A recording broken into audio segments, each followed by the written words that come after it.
Okay, welcome to the next episode of Let's Know Buffalo.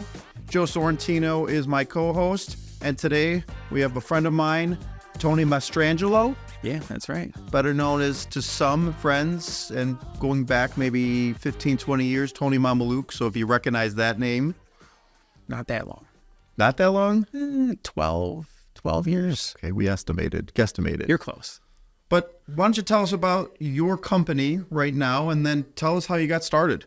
Yeah, absolutely. So I'm a one-man band advertising agency. And June 1st will be 6 years, which Wow. I think is pretty cool because it's hard in the business that I'm in. Sure. It's very hard. And in 2024, there's never been more ways to advertise, and there's never been more people out there that are experts in it because... Sure. Well, I apologize. I don't mean to interrupt. No, we fine. did not say the name of your business. Sure. It's Big Picture Media. Perfect. Okay. Yeah. Got to get that plug in there for you. Thanks. I appreciate it. That we're talking to. Thanks, Kevin. Yeah, there's a ton of people that are doing it now. You have 18-year-olds that are good at TikTok and that are making money doing it as influencers. And you have a lot of people like me that got out of traditional media because they see the light. There's a ton of people that got out of radio and that got out of TV because they know they could be the agency. They could be the one behind the scenes and basically advising their clients on where to spend their money. Sure. Well, you made it 6 years, so you're doing something, right? I'm doing okay. I think that I'm in business still. Right. That threshold is like if you can get past 5 years, like you've gotten over the hump. Most businesses fail within that first 5 years. Can you take us back to the beginning? Like, how did that get started? Getting into advertising. So you were a radio personality. Yeah. So I started in radio right out of high school, which is pretty cool. I got a job on the street team when I was going to Buff State. I knew somebody and they were like, yeah, we're looking for people to be on the street team. I'm like, absolutely. I love radio, love music. I love people. Sign me up. Sure.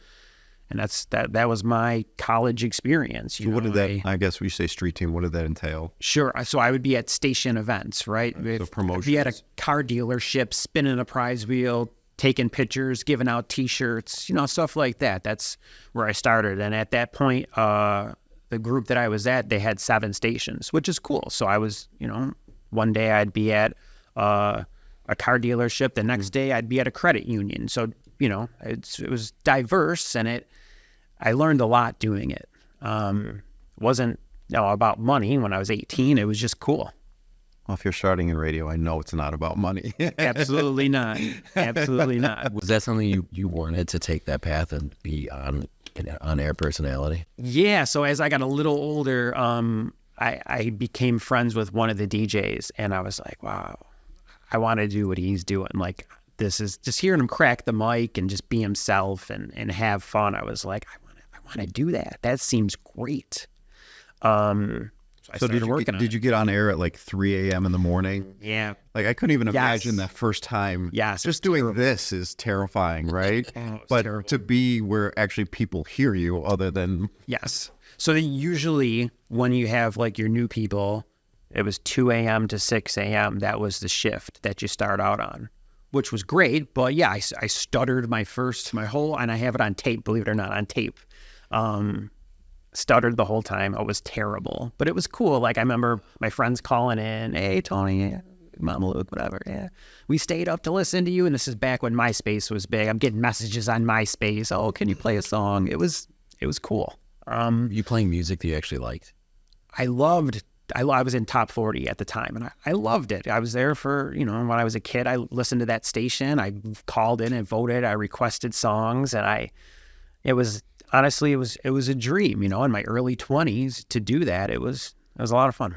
So I used to get, when I had the video game stores, I used to get interviewed depending on game releases, TV, radio.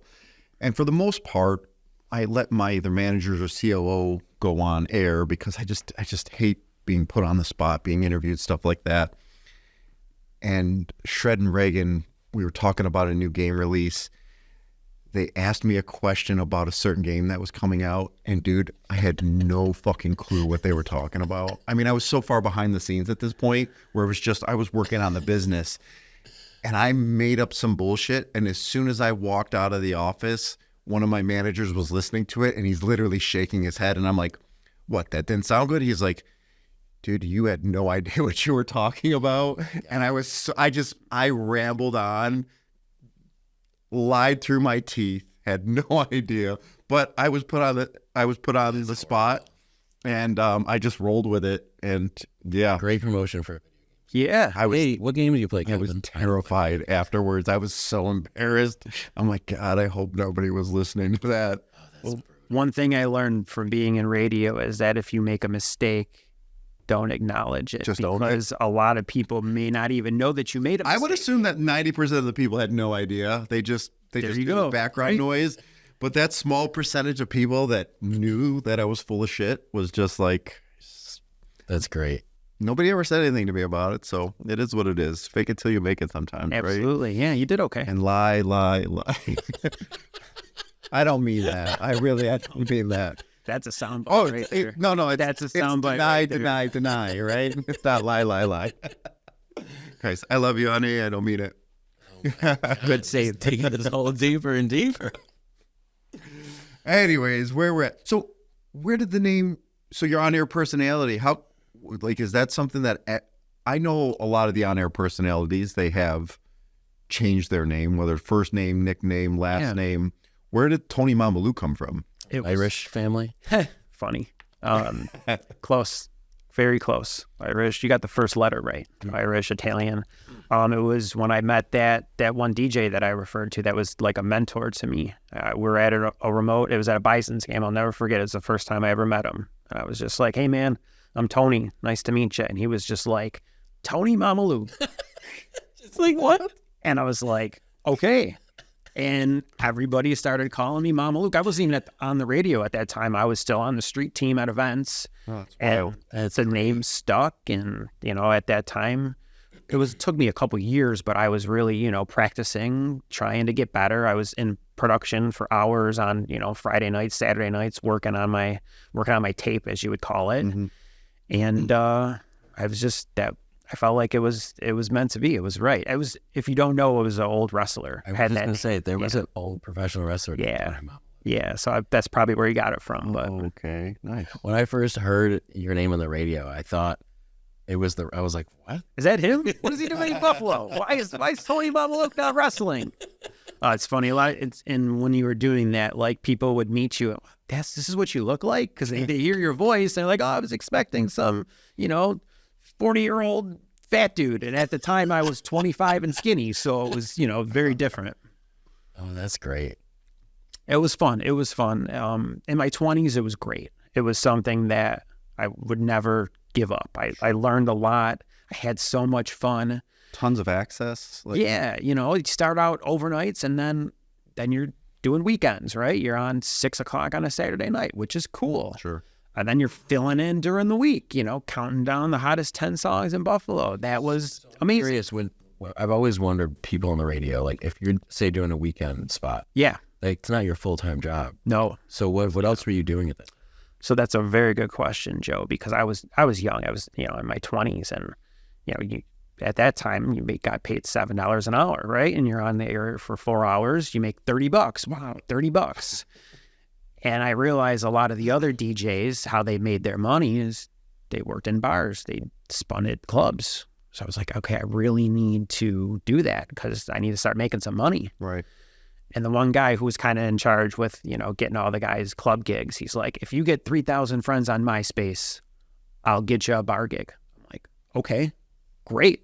So I did. I added a bunch of people, got my 3,000 friends, and got my first, I'll never forget it, Thursday night DJing at a bowling alley for $75. But that was my first bar gig. Do we have to explain to some of our listeners what MySpace is? I don't think anybody young enough is actually listening to this. That's great. I'm sure they know.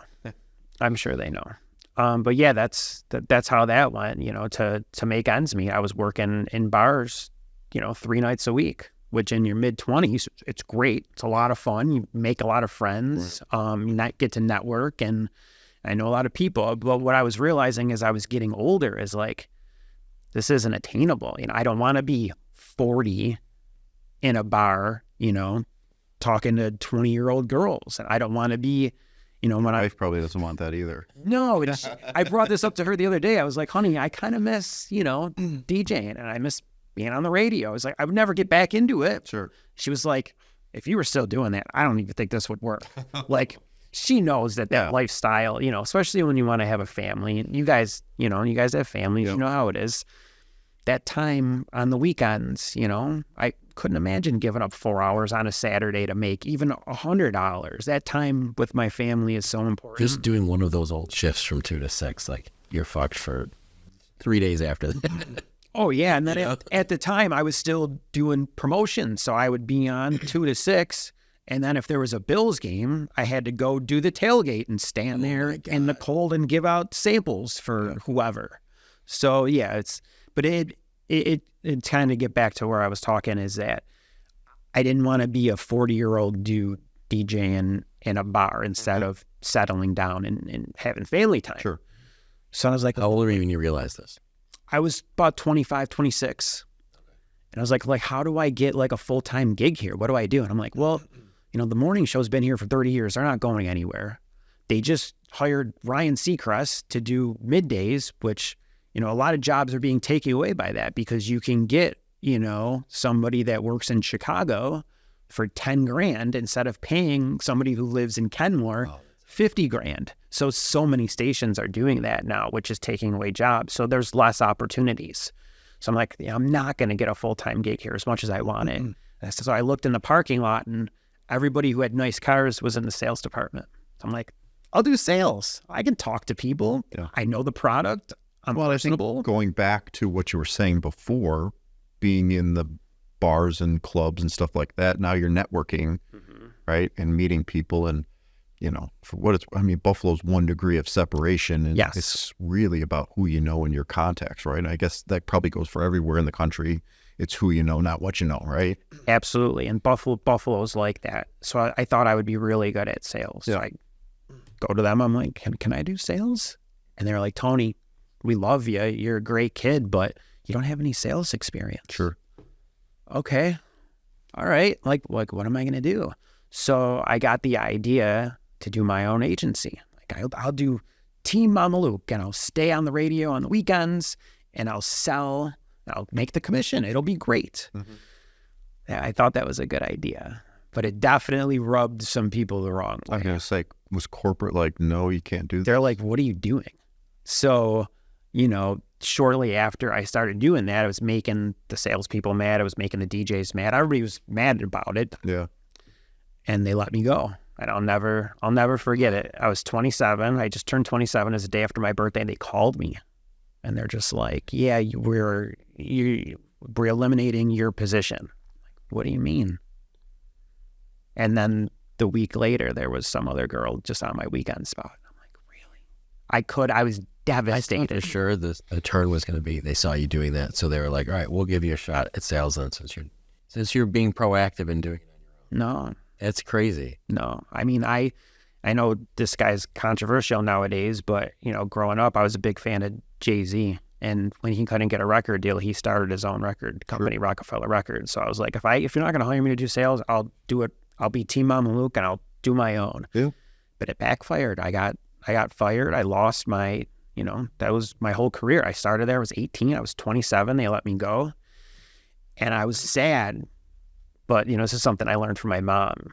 Like, you can be sad. It's not going to fix it. You got to get mad. Right. And when you get mad, you get motivated. So I went to their competitor 2 weeks later, was selling for them. I had all my clients on their station, and it was okay. I did that for 2 years. And I talked to another mentor of mine. He's like, Tony, have you ever considered TV? Like, no. He's like, you should maybe give it a whirl. Mm-hmm. So like you guys said, Buffalo, everybody knows everybody. So who do I know that knows people at TV? Got a gig selling TV. I'm like, okay, great. I think, Kevin, that's where we actually first started talking, is when I was selling TV. Sure. And I did that for a year. And what I was realizing is that it was digital that was the most important thing, because I would do these deals, like the deals that we do. Basically, it's very similar to a Groupon deal where you get a business to give you like gift certificates or whatever in exchange for airtime. I was really good at that because really nobody's giving you money, right? Right. But I'm realizing they're not really selling well. because, yeah, you got to catch it on TV, or maybe you go to the website to see it. So I'm like, why aren't we putting these on social media and advertising them? Mm-hmm. And everybody at the station looked at me like I'm nuts. Like, what do you mean? What year is this? 2016. And they thought you were nuts? Absolutely. Oh my God. So I'm like, can I try it? They're like, yeah, if you want. So I went on I had a business page at the time, went on there, spent $100, and I killed it. Like, so the other sales reps are like, Tony, can you teach me how to do that? Or can you do it for me? Because their deals weren't selling. Sure. So they were just thinking like archaic, like old school, like, yeah, it's be on our TV station, everybody will see it. So my wheels are turning. I'm like, I need to start doing digital. Like, this is where the future is for advertising, like, especially if you have one business, because it's location, right? And I just drive in here, right? I see a dentist on Transit Road. I like morally can't tell them to go on the radio or go on TV when you have one location. Right. Because you're paying for people in Grand Island. They're not driving from Grand Island to Depew to go to the dentist unless they've been going there their whole life, right? Same thing. You're paying for that huge audience. With digital, and I'm sure you guys know this because you're successful, you can pinpoint whoever you want based on where they live, their age, what they do for a living. All that data is what's so important. And that's what I do, nowadays. Fast forward to 2024 is meet with business owners and try to help them with stuff like that. And I remember buying TV advertisements and looking at the channel list and figuring out with my rep, right, what channels, what time, who's watching, what's the demographic. And it was just like, I'm like, my head just exploding, right? You don't know. No. That's the hard part. Yeah. I mean, I have at home, and you guys are probably the same, I have 1,800 channels. How do you know who's watching what? Well, and now with DVRs, right, like skipping over commercials, right? So that's all part of... Yeah, that's the other thing. Who watches commercials anymore? Well, also it's this, right? When you're watching TV... You're on right, your phone, exactly. yeah. Who's watching the commercials? Every night, last night I'm watching the basketball game. I'm on my phone. Yeah. My wife, she's on her phone. She's tagging me and stuff on Facebook. Oh, honey, can we do this? Can we get this for Gigi? Like, I'm literally watching a show that I've recorded, and I don't delete it because I've missed 3/4 of it because I was on my phone the entire time. So I was like, or I rewind back. I'm like, it's just background noise at that point. It's just amazing that in 2016, they didn't recognize the shift to everybody being online. It's just similar with me because I struggled for like 10 years in real estate. And around that same time, like 2015, and I wasn't even using ads. It was just a conscious decision to be like, hey, where is everybody? They're here. That's where I need to be. And it was as simple as that. Just committing to posting more, which now now you have to take further steps than that. But at the time, it was just being consistent about being in front of people. And it was so easy and so cheap, and in some cases free, to just be right there. So it was just so crazy that around that same time, some of the bigger companies didn't see that. I had a friend and client at the time who he worked for the phone book, and I just remember sitting with him like, this poor bastard, like, who's gonna pay to be in the I'm phone book? stunned that the phone book still shows up on my porch every year. I mean, it's getting smaller and smaller. Oh yeah, But it goes right from my porch to the recycling bin. I'm like, yeah, literally. just done. it's amazing that people use that, and it's a lot of people just think like it's 1994, right? Hey, put an ad in the phone book. I'm going in the newspaper. I'm going on the TV. I'm doing a billboard. It's like, you can't think that way. You have to think it's 2024. Where are my customers? Where are my clients? They're looking at their phone. So if you have the best pasta in clearance, you need to show a picture or do a video, and then you have to pay to advertise to people because they're not going to see it. Especially Facebook, it's a pay-to-play model. Yeah. You have to pay to reach people. Organic reach is 5% if you're lucky, unless your content is amazing.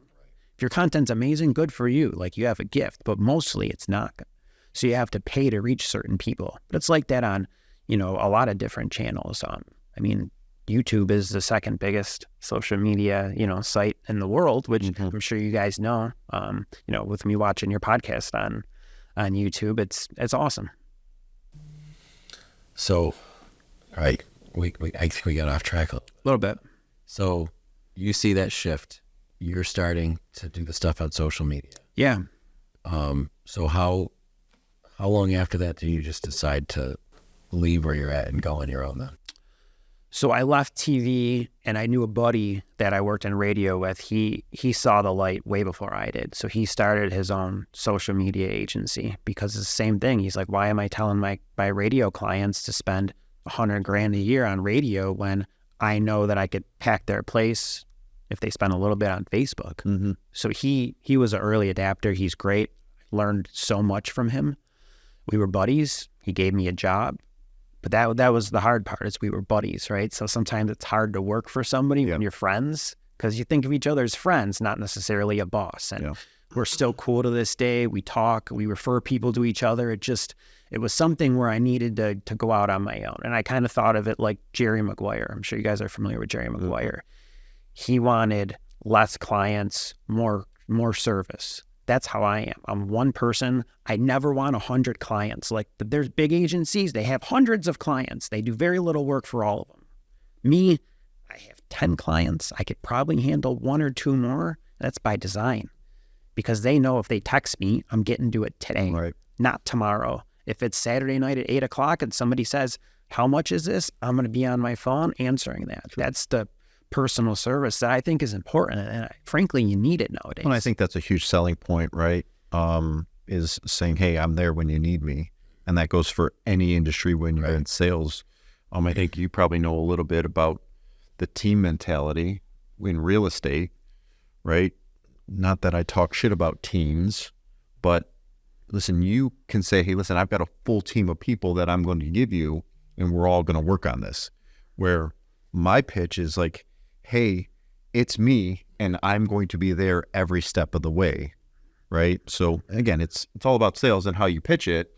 Yeah, and I think the key thing that you said that really is a common factor to a lot of people we talk to is service. Service and the value that you can provide goes so overlooked. So many people want to just look at the numbers, like, well, how I need to help X amount of people to make the money that I need. And then sometimes, think about some of the biggest fast food companies out there, right? They may sell the most burgers, but how often is the order wrong? How often are you bitching about it? Yeah. I am all the time. I called that place the other day because they screwed up my daughter's orange juice. But like legitimately, value in just the service that you provide, and that being your pitch seems to be like, it just goes overlooked. I think people don't understand sometimes the value of being able to provide good service and good value to people. That was the hard part for me when I owned my video game stores, going from 1 to 6, going from myself and 2 or 3 employees to 50 to 60 employees. Right. The more stores and the more employees and the levels of management, right? I get further away from the customer, and it's like that game you play in elementary school where you tell the secret and you go, right? Yeah. Right. And it just gets watered down and changed so much. So building those processes to have a bigger company like that it's super difficult. And I tell people all the time, I made as much money as when it was just me and myself and I behind the counter as I did when I had 60 employees, just because of, again, the layers of management and employees and the overhead and everything. Now, had I grown to 100 locations or even 30, right, those margins may have been different and things have changed. But being in that middle phase, it was just like, I was just spinning my wheels. So I think the key to that is to be able to handle duplication properly, that you can provide the same level of service as when it's just you versus 10 locations. That's so hard to do. And the better you do it, the more successful, obviously. Right. It can be done, but that's where I think recognizing, like, hey, I'm better off not doing that and just being able to handle X amount of clients, because I'm not going to be able to, the service I provide, I'm not going to be able to provide that if I quadruple the size of my clientele. So recognizing is huge. We, in our industry, we see that all the time with contractors. Someone who is like a really good, you name it, painter, whatever. They start getting busy, so then maybe they start hiring more people. They start taking on more jobs. But if the systems aren't in place to make sure that the quality is good all the time, we see people, they hire people and they get scale back down because it doesn't work. Or I've seen contractors literally go out of business. They started growing too big, too fast, didn't have the systems to service their clients properly, and they lose their business that way. So I think it's really interesting you say that there's just so many parallels to that with other industries. Oh yeah, definitely. And I see it in my industry because people think it's easy. They go out, hey, I'm going to start a social media company. I'm going to get a bunch of clients and like, wow, what do I do for them? Sure. How much do I charge them? How much do I post? Like, I don't know if you guys are into Gary Vee, but Gary Vee's like, post all the time. And I say the exact opposite. I'm like, do you know how hard it is to come up with one good post? Can you imagine? Very hard. I know that very well. Doing one every day? Yeah. It's about quality, not quantity. I have one client, I've been running the same ad for 5 months because it's killing it. Yeah. It's really hard to find, like, when you find that magic, why would you turn it off? Yeah. I feel like sometimes, like, I'm on it. Like, some weeks I'm like, several days in a row, great content. And then I, like, fall off and I'm like, well, people are probably sick of hearing my shit, right? So, I am. Yeah. Oh, wow. You're fired.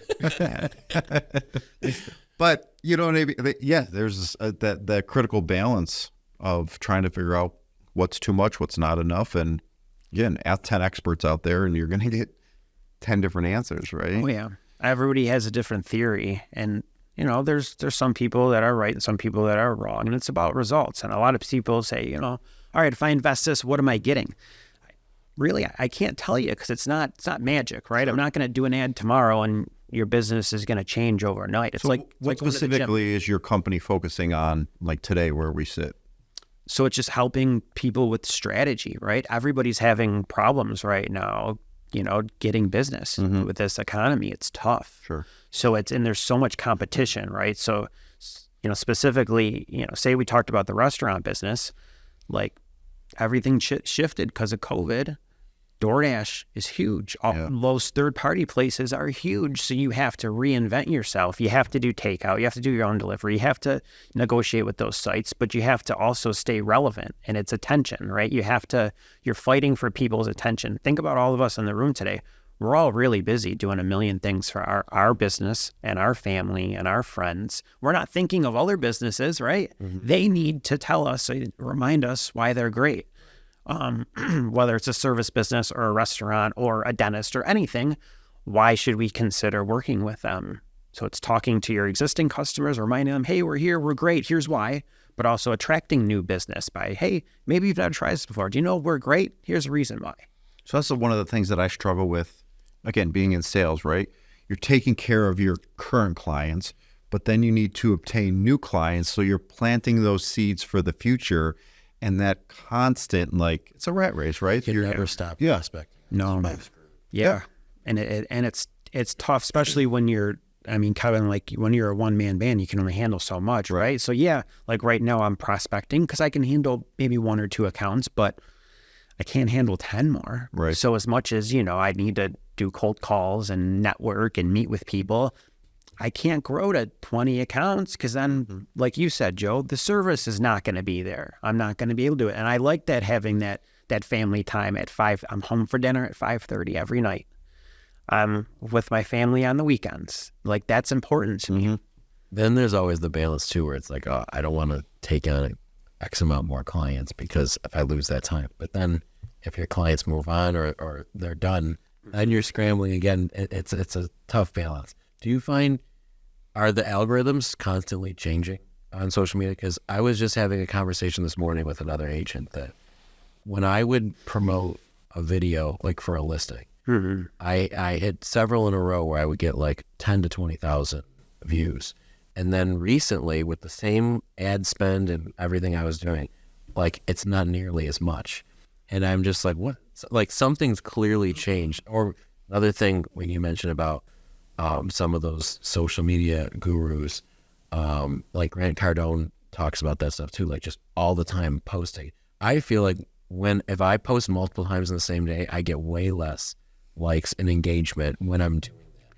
So I feel like I pissed off the algorithm gods. Well, yeah, the algorithms are constantly changing. I always recommend A/B testing, right? Hey, let's do a video, run it for a week. Let's run a photo for a week. Same audiences, same budget, same everything. Then you have apples to apples comparison. What worked better? Because videos are great, don't get me wrong, but it takes time and effort to stop what you're doing, unmute your phone, watch the video. Right. Then you can see where did people drop off.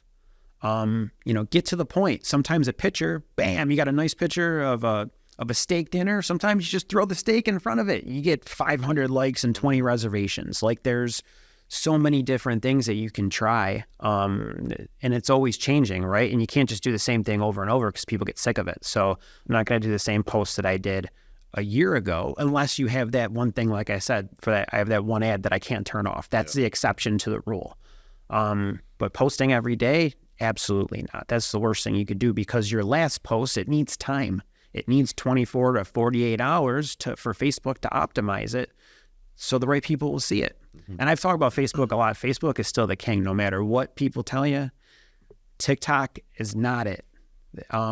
Maybe in a couple years it might be, but they also said that about Snapchat 5 years ago, and Snapchat has gone away for the most part, and I'm very big on, I don't want to learn the new thing. I want to stick to what I know works, especially when it's not my money, right? Sure. If it's a client of mine, I try to pretend that it's my money. How am I going to invest their money? And I know it's 100% with Facebook, but also there's Google, there's YouTube, there's Instagram, and Spotify is huge. And a lot of local people do not utilize Spotify. Really? Yeah. To me, coming from radio, it's like you can take the power of radio, make a 30-second commercial, but let me just hammer clearance. Let me just hit Hamburg. Let me just hit women. You can pick who you want, where you want, and you have a link there to get them to your website to learn more, which is really cool. And it's very cost effective compared to traditional advertising. I don't want other realtors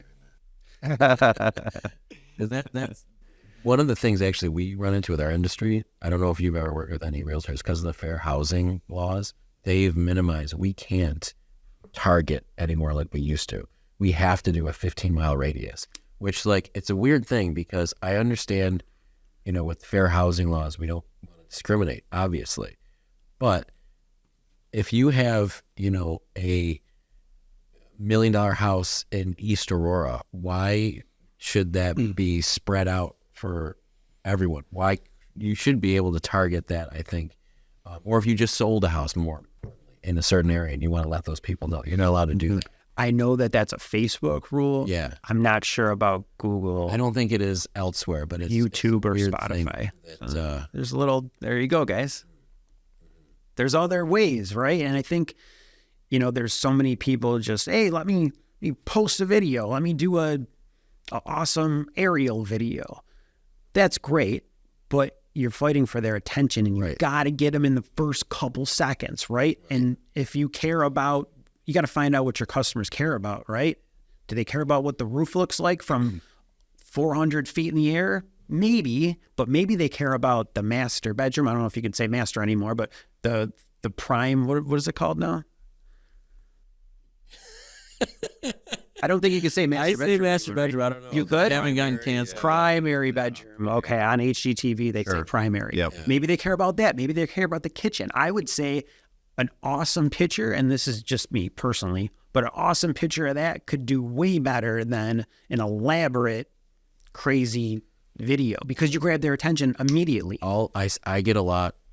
I like to eat, so I get a lot of when I'm scrolling through the reels of those food videos that people are doing, and I've noticed recently they're starting with the ending where the guy's taking a bite of the food and oh my God, this is so good, and then it's showing the recipe, and that actually ends before he's eating it because that's the beginning clip when even the longer format stuff I'm seeing the ending, right? Yeah. Or just before the climax right. is in the beginning, the first 10 seconds it ropes me in, and then I'm in there. Yeah. It goes back to the beginning and shows you the rest of the video. Yeah, that seems to be really common. You have to. Do you guys remember Vine? The 6-second thing. They had a good point with Vine because you have to grab people's attention. Oh yeah, I wholeheartedly believe that. I mean, just the constant like scroll. Like if you're not grabbing them, I would be shocked if it was even 6 seconds these days. Yeah, it's real quick. I mean, and that's something I learned in my days in radio. I got to come out swinging, right? And it's, grabbing somebody's attention, whether it's a good photo or an exciting video. Maybe it's the text of the post. Maybe it's, sometimes I see people and they write a novel. Nobody's reading that. Right. Unless it's like when I had my kid, you could write a novel. Like if it's a big lifetime personal thing, that's different.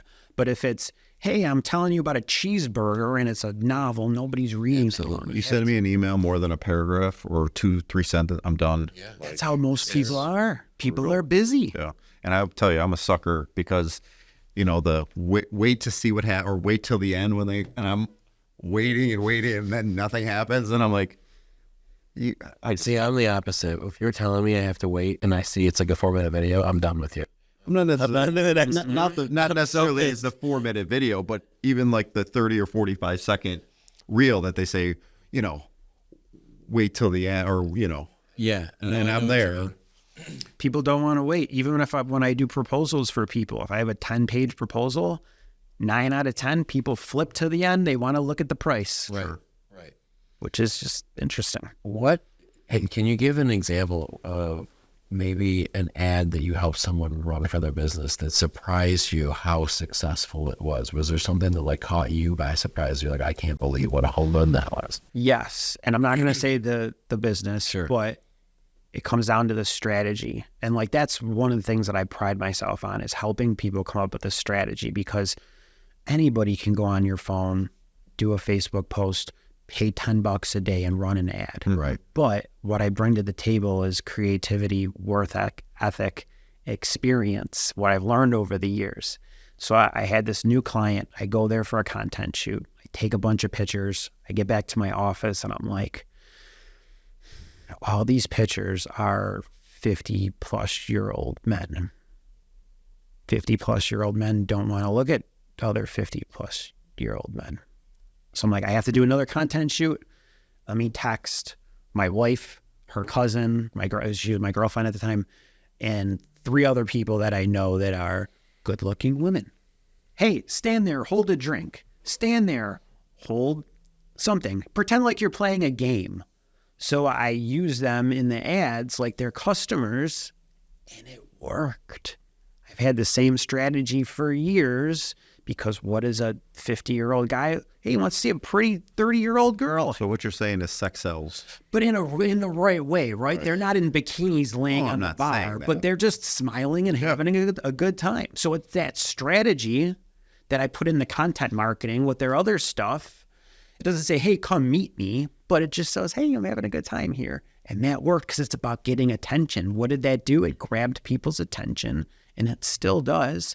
I just switch it up as needed, depending on what's going on and current events. But that's the strategy that I brought to the table. It doubled their business. They're putting on a huge expansion. I'm not taking credit for all of it, but I'm going to take a little bit of credit because I introduced a lot of people to this business. And that's something that I could bring to the table. And I'm not going to do that for everybody, right? I'm not going to, do that for every business. But that's what I was so interested in, just that little thing right there, that it's some little tweak that you thought might work, but you probably didn't predict, like, before you know it, they're going to double their business from this little tweak of changing the content a little bit versus just the picture of the guys. Exactly. And I thought it was a good idea, but did I know it was going to be this successful? No. And I don't do that for everybody, right? For my 10 accounts, I do that for 1 out of 10. Everybody has their own strategy. And that's what people say, oh, what does a typical account look like for you? Everybody's different, right? It's like going to the doctor. Tell me your problems. I'm going to come up with a prescription, and here's how we're going to do it together. And we're going to do it together, meaning I'm going to come there, and I'm not a professional photographer. I'm not a professional videographer. I'm not a professional graphic designer, but I know a little bit about a lot of things, and I take them all together But the strategy is where you're the master of that. Exactly. And one thing that I would love to throw in is I never use Canva. Never. I think Canva's the worst thing ever because nobody likes flyers. I feel like you're attacking me. I'm not attacking you. Nobody goes on Facebook to look at a flyer. Right. You don't. Right. You want to see real stuff. You want to see people. That's what you want to see. That's why years ago, Facebook didn't let you advertise flyers because there was too much text on it. Right. They got rid of that, but it's still true. You don't want to see a bunch of text on a flyer. You just don't. And that's my personal opinion, but that's what I tell my clients. And I'll tell you, I've seen some on there that it's so packed full of. Oh yeah, you've sent that. I'm like, what the fuck is wrong with this guy? No names, but No names. it's like, walking into the new tile store that's in Buffalo. Like, I walk in there and there's so much. Your eyes, where do they? I don't know where they're supposed to go. What about the opposite? Have you ever had something that you thought I'm gonna make them a billionaire overnight, and then it just flopped? Anything where like the algorithms Better like than maybe that. just didn't pick up like what you were expecting? There's a lot of businesses out there that I work with that are like per se like service businesses, right? Something that you don't need every day, Sure. but you might need them someday. And the way that I run my business is I don't do long-term contracts. I don't think it's fair. Meaning I'm not going to say, Kevin, let's sign an annual contract. And then you're stuck with me. Whether I'm great or if I suck, you signed, you have to work with me. The way that I do it is here's a 3-month plan. Here's what I think we should do in 3 months. Hopefully we get some results. We're going to change it until we get results. And then hopefully you continue working with me. You can cancel at any time. Sure. And I've been blessed. I've had a handful of clients that have been with me for 5 years, which I think is amazing. That's because awesome. They see my work ethic and they don't question it. And they know that I'm doing everything that I can to help their business grow. But other times I've had businesses that only did 3 months and are like, Tony, we spent X. We didn't get enough results. Right. That's fine. And, if you're a plumber or a heating and cooling company, maybe somebody didn't need you at that time, but they might need you in 6 months. Right. So it's planting the seed. It's having the brand awareness. You could do a sale all you want, but if I don't need a toilet, I'm not buying a toilet. I think, so it's having the kind of like the patience to understand. It's like going to the gym. You got to continue going to the gym to get results. You can't just stop and say, oh, I'm good. Especially with marketing, you want to have that presence, especially in a business like that, that's service.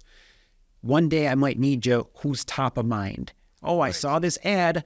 They look like a good company. I've been seeing reviews for them for 6 months. They seem great. Or somebody tagged me. That's what you have to do, right? And I'd never give any guarantees because it's not fair. I can't say. Could you? Right. You can't. You really can't. I can guarantee what I'm going to bring to the table. And then it's more of a educated guess. Hey, I'm going to invest this. Here's a good shot at getting your brand out there and getting more people to knock on your door. I will say, and I'll jump in here, that so Tony sits on the board of Make-A-Wish, or the gala committee, possibly soon the board of Make-A-Wish. Hoping to get promoted. That would be big, Kevin. He's on the gala committee with me for the Make-A-Wish gala. And just the creativity that he brings to fundraising and getting out in the community has been incredible. That's like awesome. Just because we need that creativity to figure out how do we do it different, how do we raise money, and so again, congratulations to you on that. You've been a tremendous help over the last couple of years there. Thanks, Kevin. It's important to me to give back. We had something happen, to our family a couple of years ago where, and I'm going to get personal for a minute, but I think it's important. My wife had a miscarriage. And it changed everything for us. We didn't see it coming. We were blindsided. Happened on Christmas Eve, and we were so depressed, and we needed something to kind of get us out of that funk. And one day, I set up a meeting with somebody at Make-A-Wish because I remember years ago I watched the My Wish series on ESPN where they would have kids meet their heroes, and I remember just crying, thinking how amazing that is. I was like, I want to help with this. How do I help with this? And at that time, I didn't have kids. I thought, you know what, someday I'm going to have kids, and I hope that they never need a wish, but they might. So I want to raise some money to help kids in our community that are battling an illness. Mm-hmm. So for the past 3-4 years, I've been on the gala committee, and I think I'm getting promoted to the board, which is exciting, and I want to You help. definitely deserve it. I mean, the extra time that you put in is incredible. Thanks, Kevin. It's important to me. It's important to teach my kids to do that too, because we do a huge bottle and can drive every year where we raise $3-4 grand. I think that's a lot. And Yeah. Awesome. I had my daughter there last year. I'm going to have both my kids here this year. I want to set that example that they have to give back. No matter how busy you are, you can still make time to give back. Well, that's what's great about Buffalo. I just think it's an incredible community with great people. And again, that 1 degree of separation, right? Yeah, I think we're the city of good neighbors for that reason. absolutely. Is there anything else you want to plug or promote? Well, why don't we wrap this up? Why don't you just plug your business and where anybody can reach out to you? And you are open to some more clients, right? Yeah, absolutely. Like I said, I couldn't handle 20 more, but I can handle 1 or 2 more. And that's out of respect to my current clients because I want to keep doing a good job for them. But yeah, 1 or 2. I specialize in helping local small businesses. So it's coming up with a strategy and doing my best to help your business grow. Big Picture Media is my company. My email is tony@bpmbuffalo.com. Okay, great. Well, thanks for coming on and sharing your story with us. Yeah, that was And awesome. Thanks, guys. Thank you. Man.